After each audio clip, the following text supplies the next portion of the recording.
Ayan nga mga paps, na baklas na natin tong kanyang alternator assembly. Bali, nag-check na tayo ng diode at ICI, okay naman. At ito yung nakita natin na problema, yung kanyang rotor.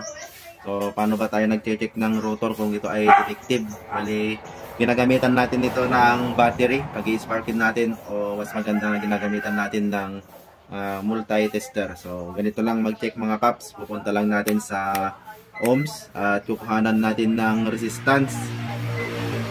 So, ayan, continuity test tayo. Kung ganyan, 0-0 siya na huni, ibig sabihin grounded o shorted yung rotor. Pero kung ganyan, na 0 lang, yung 0 line lang, ibig sabihin may cut yung linya. Dapat may reading yan mga paps.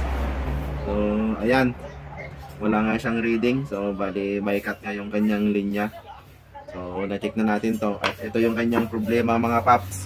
Putol yung kanyang upper coil. So, ang gagawin natin dito, ihihinang natin yan at i-epoxy yan. Nahinang na natin mga paps, i-test natin ulit kung okay na ba yung ating rotor sa ohms ulit mga paps. Select natin yung continuity, kukunan natin ng resistance.